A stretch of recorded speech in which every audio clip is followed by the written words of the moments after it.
Olá, tudo bem? Espero que sim. Por aqui tudo bem, graças a Deus. O podcast de hoje está com um novo formato, com mais informações para você. Na pauta de hoje, a marcha na Espanha, a denúncia dos juristas católicos brasileiros, bispos americanos celebram um dia histórico e a Disney vai bancar viagens para funcionárias abortarem. Se você gostar desse conteúdo, não esqueça de deixar o joinha e compartilhe esse podcast com um amigo. Convido você para conhecer os livros que publiquei, Fátima 1917 e O Caminho para a Felicidade. Os links estão na descrição do podcast. Vamos à primeira matéria. Mais de 100 mil marcham pela vida e contra a lei do aborto, na Espanha. Matéria da ACI Digital. Mais de 100 mil pessoas caminharam domingo, dia 26 de junho, pelas ruas de Madrid, na Espanha, em defesa da vida, do nascituro e em protesto contra a reforma da lei do aborto e outros projetos legislativos que violam a dignidade humana.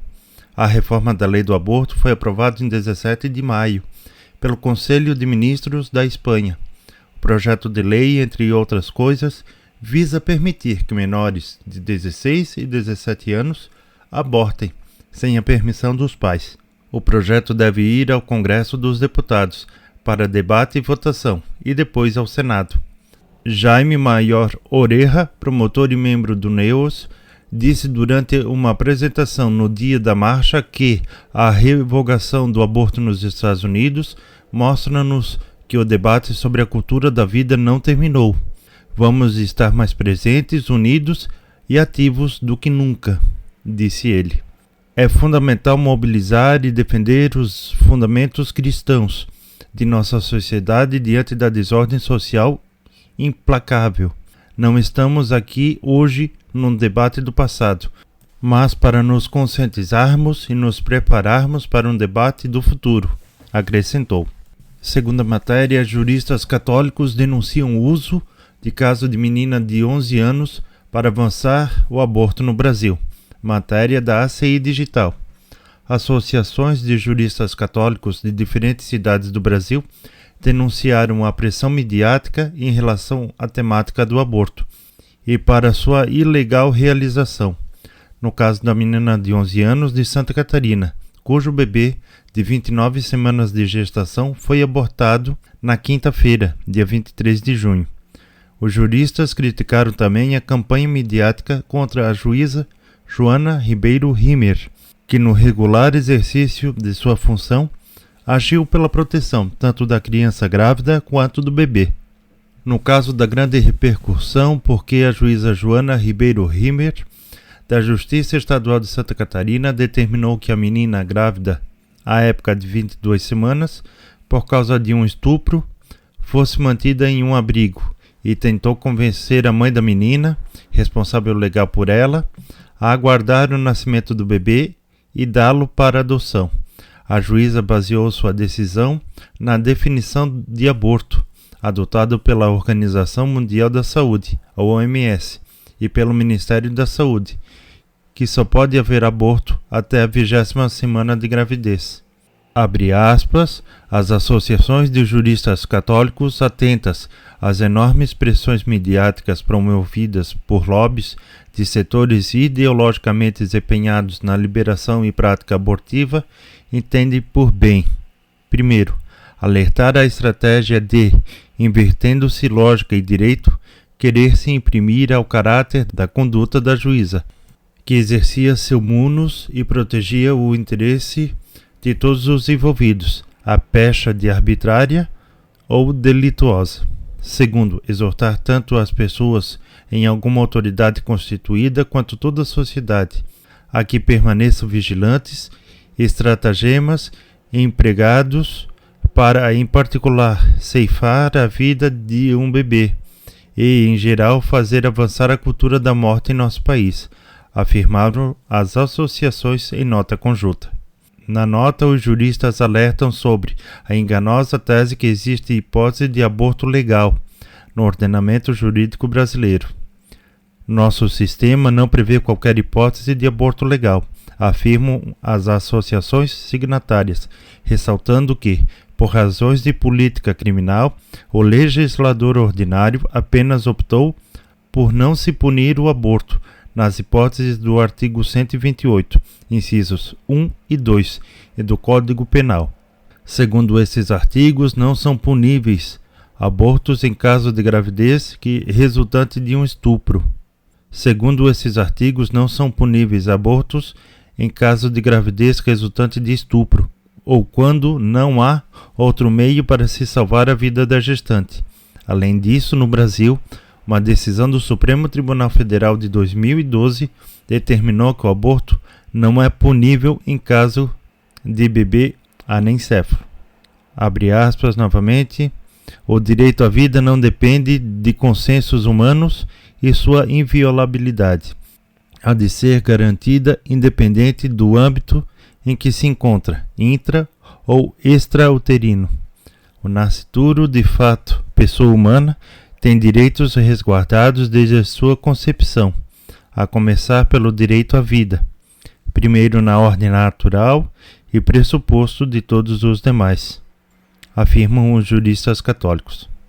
Terceira notícia: Conferência dos Bispos dos Estados Unidos celebra dia histórico em que Roe Wade foi revogado, matéria da CI Digital e da aletheia.org. A Conferência dos Bispos Católicos dos Estados Unidos celebrou no dia 24 de junho como dia histórico, pela anulação da decisão da Suprema Corte no caso Roe Wade, que abriu as portas para o aborto legal nos Estados Unidos em 1973. Para a entidade, é hora de construir um Estados Unidos pós-Roe. Em um comunicado, Dom José Gomes, arcebispo de Los Angeles e presidente da USCCB, e Dom William Lori, arcebispo de Baltimore e presidente do Comitê de Atividade Pró-Vida da USCCB, disseram que este é um dia histórico na vida do nosso país, que mexe com os nossos pensamentos, emoções e orações. Abre aspas. Por quase 50 anos, os Estados Unidos impuseram uma lei injusta que permitiu a alguns decidir se outros podem viver ou morrer. Essa política resultou na morte de dezenas de milhões de crianças não nascidas, gerações às quais foi negado até mesmo o direito de nascer, disseram os bispos. A Suprema Corte dos Estados Unidos anulou no dia 24 de junho, por 6 votos a 3, a sentença do caso Roe Wade, defendendo que a Constituição dos Estados Unidos não faz referência ao aborto, e tal direito não está protegido implicitamente por nenhuma disposição constitucional. Com a decisão da Suprema Corte, a legalidade do aborto dependerá da legislação de cada estado no país. Após a aprovação, o presidente, entre muitas aspas, católico dos Estados Unidos, Joe Biden, criticou a aprovação da lei e afirmou que fará tudo o que estiver ao seu alcance para, entre aspas, proteger a saúde das mulheres, recorrendo aos surrados clichês com que a esquerda vende a mentira de que o aborto seria uma, entre aspas, solução de saúde pública. E acrescentou, abre aspas, os Estados Unidos voltam 150 anos no tempo. As mulheres podem ser punidas por quererem proteger a própria saúde, ou os médicos serão criminalizados por realizar o seu dever de cuidar. Fecha aspas. Vamos à quarta e última notícia. A Disney enriqueceu fazendo conteúdos infantis, mas agora vai bancar viagens para funcionárias abortarem. A matéria é do Jornal da Cidade Online. Os estúdios Disney resolveram se envolver na polêmica em torno da liberação do aborto nos Estados Unidos. A ideia é bancar a viagem de funcionárias que quiserem realizar o procedimento. A empresa, que ficou bilionária fazendo a alegria de milhares de crianças ao redor do mundo, com seus imensos parques de diversão, informou, na sexta-feira, dia 24 de junho, que pagará o deslocamento de colaboradoras que desejam retirar os bebês do seu útero. A nota veio logo após a Suprema Corte dos Estados Unidos reverter a decisão Roe Wade, que garantia às mulheres o direito de abortar em território americano. Agora cabe a cada um dos 50 estados determinar se o procedimento é legal ou ilegal, no limite da sua própria geografia. Várias clínicas de aborto já foram fechadas no país e estima-se que a decisão dos magistrados foi um duro golpe à indústria que se movimenta em torno disso, inclusive vendendo os restos mortais dos fetos. Netflix, Comcast, Warner Bros., Discovery, Sony e Paramount planejam seguir o mesmo entendimento da Disney e liberar o comunicado pró-aborto em breve. Esse é um novo formato do podcast Marcos Tomazoni, com mais informações em um mesmo episódio. O assunto principal desse podcast, como você percebeu, foi a defesa da vida, um assunto muito caro para os cristãos. Precisamos estar atentos nesse assunto. Orai e vigiai. Se você gostou, compartilhe com um amigo. Um grande abraço e até o próximo podcast, se Deus quiser.